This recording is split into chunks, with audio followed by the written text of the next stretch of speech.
গেলে হাগো রাখিও যে বলে একবার সেজন্য আমার হয় আমি ছেলেকে জড়িয়ে ধরলেন না তো জিজ্ঞাসা করলেন কে ছেলেটাকে নিতাই জন্য শিখিয়ে পাঠালেন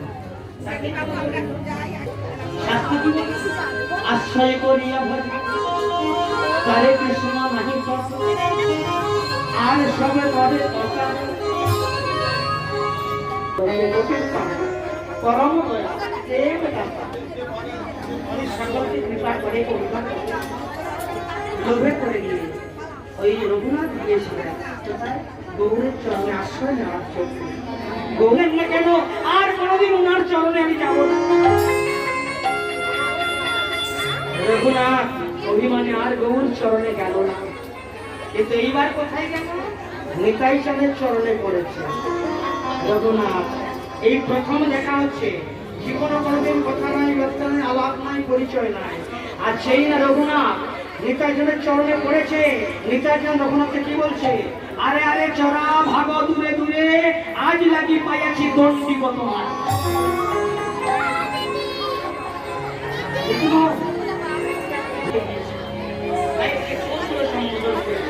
শাস্তিও দিল কি শাস্তি তোমার দণ্ড হবে কি দণ্ড আমার যত ভক্ত আছে সমস্ত ভক্তদেরকে চিড়া মালসা সেবা করে এই জন্য চিড়া মালসা আমরা কেউ জানতাম না ওই দিন থেকে চিড়া মালসার সৃষ্টি করলাম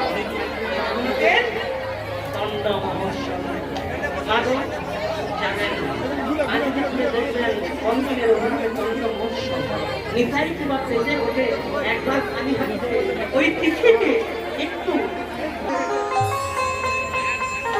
কিন্তু ভাগবতী আবার বলছে বিরাট দেখ নিত্যানন্দে যার দেশ রজে সে ভজিল আমার গৌর হরি বলছেন আমাকে বুঝতে পারে আমার নাম করতে পারে কিন্তু আমার প্রিয় কখনো হতে পারে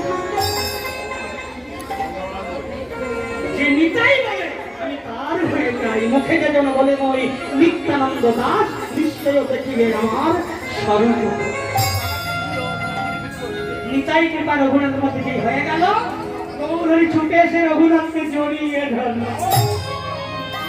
তত্ত্বটা কি পালন করতে কি নিতাইকে বাদ দিলে আপনার ধর্মটাই থাকবে না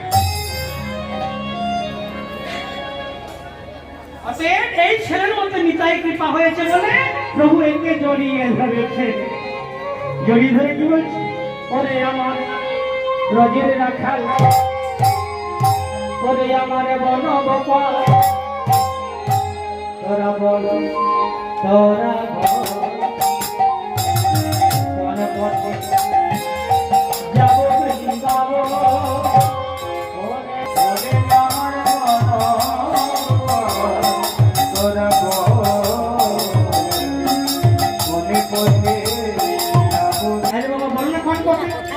বাচ্চা ছেলে তো একবার বলে দে না ওঠা তো এই পথে যাও তুমি এই পথে যাও তুমি এই পথে যাও তুমি এই পথে যাও তুমি এই পথে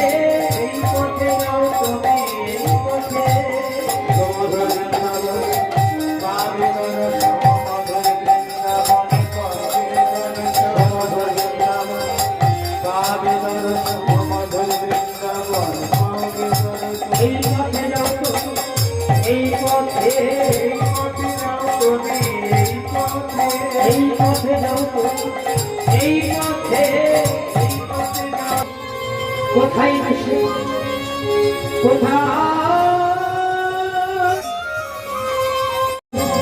কোথায় বেশি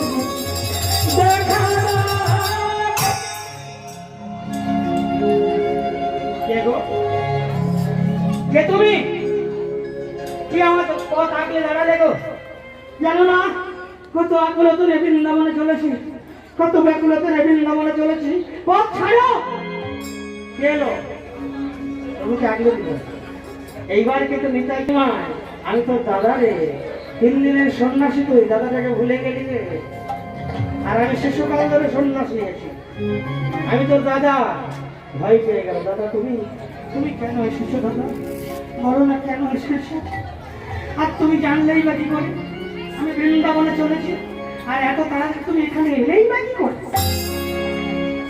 ভয় পেয়ে গেছি ভাই। না, বৃন্দাবনের কথা শুনতে শুনতে আমি যাবো সেই মধুময় বৃন্দাবন। বলেছিস, ঠিক বলেছিস। আসলে বৃন্দাবনে তুইও যাবি।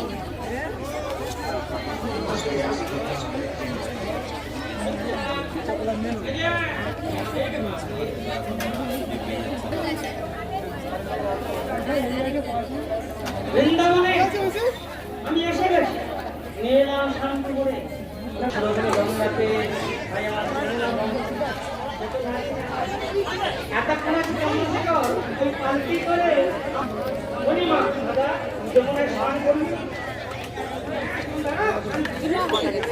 এই বলে গঙ্গাকে যমুনা মনে করে চৈতন্য মহাপ্রভু গঙ্গায় নেমে পড়ে। 3 দিন স্নান হয়। আমি বৃন্দাবনে যাবো, কেমনে জানি না। আমি বৃন্দাবনে যাবো, কেমনে জানি না। আমি বৃন্দাবনে যাবো, কেমনে জানি না। তুমি কেমনে জানি না, কেমনে জানি না, কেমনে জানি না, কেমনে জানি না। আমি বৃন্দাবনে যাবো, কেমনে জানি না। আমি বৃন্দাবনে যাবো, কেমনে জানি না।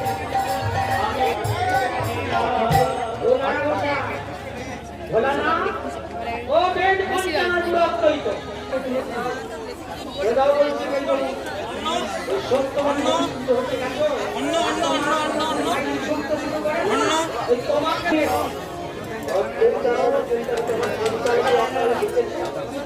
ওনাদের প্রভুতে একদিন মিল হবে। আর মাঝখানে হাসি হলে গীতার জন্য চোখটা থেকে চোখটা মানুষ মাথা নিচু করে বলে প্রভু এটা তো যমুনা নয়, এটা হলো সুরভূমি, এটা হলো শান্তি। দাদা এটা কেন করলে তুমি? এটা কেন করলে তুমি? আমি তোমার চরণে যে অন্যায় করেছি এটি করলে তুমি? তুমি মিথ্যা কথা বলেছ। নিমাই আচ্ছা বলতো নিমাই বাড়ি দশটি বাড়ি ছাড়া স্বামী নীতি জ্যোতি হারা বাড়ি দশটি বাড়ি ছাড়া জ্যোতি হারা প্রেমিকি রীতি ছাড়া রহে রীতি ছাড়া রহে আহা প্রেমিকি রীতি ছাড়া রহে